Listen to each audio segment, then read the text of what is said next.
and it's called the Jack Murr Award. So Mike, I'm going to give you this award.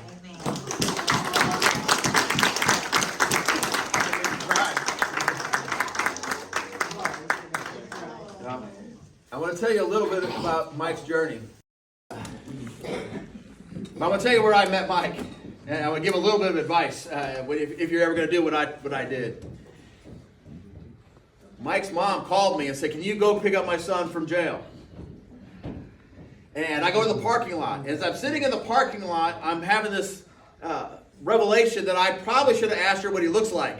I'm sitting outside the jail, going to pick up some guy. I have no idea who he is, and I'm really fortunate I got the right guy.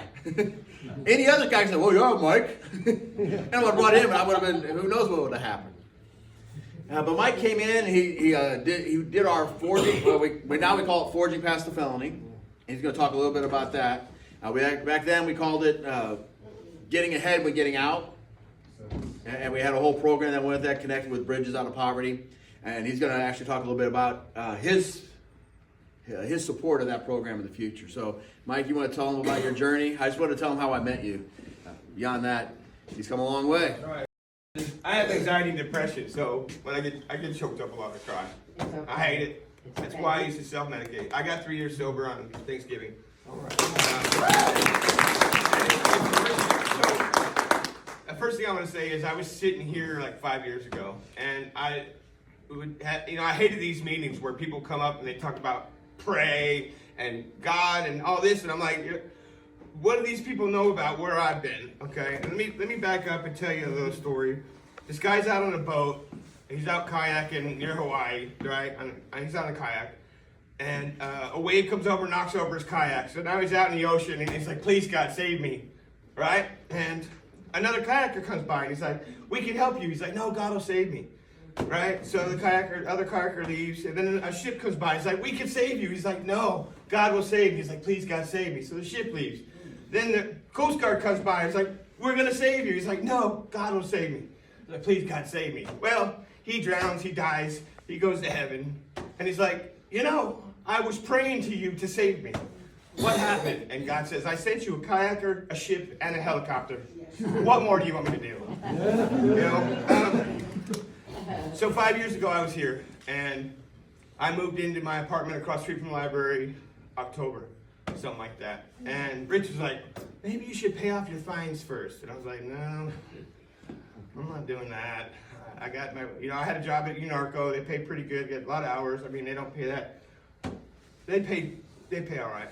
So, let me back up even further than that. When I got out of prison, or when I was about to get out of prison, and I didn't do a lot of time. It was like a year or so. When I was about to get out, I was served with a $100,000 lawsuit for a car accident that I caused.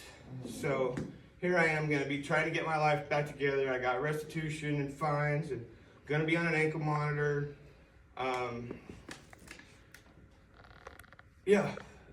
Everything I own is going to be in a cardboard box. I'm going to have about $40 to get on a bus to come from Tulsa to here and start my life over.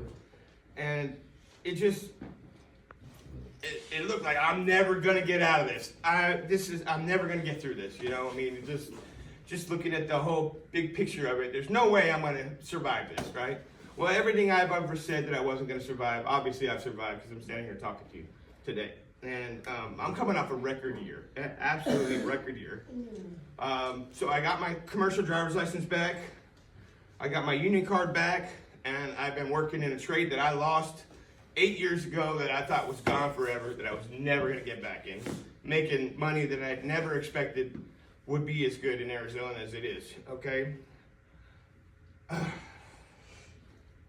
So to share my record year with you, I'm donating $4,500 to the Gospel Rescue Mission for the first 3 residents here, to graduate the forging past the felony or the Bridges Out of Poverty program, and to move into an apartment. This is for an apartment and your first month's rent. 3 people, first 3 people. That's how much I believe in you. You can do it. It's not easy. There's no one thing you can do. Prayer is helpful. But if you're in a boat in the ocean and you have an oar, a Bible, and a big book, I suggest you pick up the oar first and talk about prayer on the way in to save yourself. So I thought there was just no way I was going to get through all this. You know, I'm being sued for $100,000. It blindsided me. She waited 2 years, almost the max limit, to sue me. It was like 1 year and 11 months they filed a lawsuit based on, she said she had an injury in her shoulder and she was suing me for $100,000. So I just, you know, I'm like, are you kidding me? All the problems I had then, now I look at problems like challenges. So all my problems back then were self-created. Everything that I had going on was my own doing. I didn't know how to budget my money. I get a little bit of money. What's the use? You know, what's $100 going to do? I might as well go buy a pack of cigarettes, get some gas, and go to the casino. You know, I didn't know how to say, hey, this $100 might be handy later. Let's just not spend this on something dumb. All right, so, you know, I went to Oxford House, and I was working nights at UNARCO, and they have this meeting during the day that you have to make in Tulsa. And I was like, I can't do that. I can't take off the time to do that. So I ended up moving back here. And I'm being sued for $100,000. I don't have a driver's license. You know, everything looked hopeless. You know, if you look at everything as like the mountain, oh my God, I'm never going to get through it. Well, if you got to walk to the moon, worrying about it, talking about it ain't going to get you there. You might as well start walking. You know, yeah. You might get part of the way there. So, Rich and them helped me get my license back. I was saving for a car. The lawsuit took a long time because of coronavirus. And long story short, my mom started having health problems and she wanted to buy a new car, so I bought her car from her. And I was offered an apartment. It's like everything that happened was just like a miracle. You know, the apartment I moved into, it was a friend from work lived in the building, and that apartment across the hall from him opened up, and he's like, Mike, there's an apartment in our building right now. If you want it, all I have to do is say yes, and you can have it. I didn't even have to look at it. You know what? Yes. I want you to know now that the people that you're gonna need stuff from out in the real world, they see your past, right? Apartments, buildings, bosses, police, everybody's looking based on what you did, right? It's gonna take a lot more than just one thing to fix why we're here right now. How many people want to be here in 5 years? Alive? Alive? I mean, here. Let me finish the sentence. How many people want to be here in 5 years talking about how they had a record year? Oh, yeah. Right? There's no one thing you could do to do it, you know? The Bridges Out of Poverty is going to help you. You know, they're teaching me stuff that I should have learned a long time ago about budgeting and money and decisions, you know? If you hang around with people, the top 5 people you hang around with have the most influence over you? You know? I'm going to stop because I start sounding like a Furby. You know, I was going to take notes. I don't do scripts very well. I just want you to know that this is achievable. This continued success is achievable. You can do this, but it's just going to take a lot of work. It's going to take time.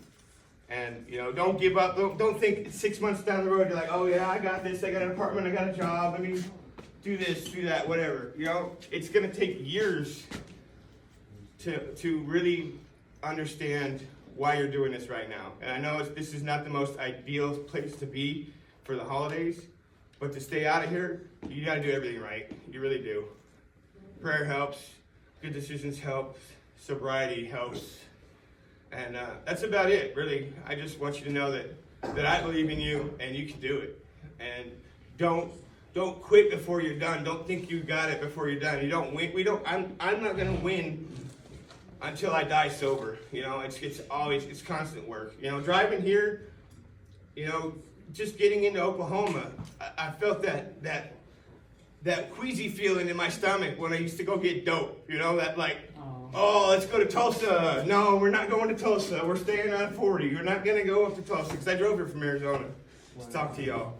And if nobody in this room got anything from being here but me, by talking to you and seeing you from this angle, man, you know, you guys helped me hopefully as much as I helped any one or two or hopefully 3 of you, you know. Just don't give up, don't quit. don't think that a beer is, what's a beer gonna do? It all leads into more little bad decisions lead into bigger, worse decisions, right? Little good decisions lead into bigger, better decisions. So just, always think of things as long run, playing a long run. Thank you, that's about it.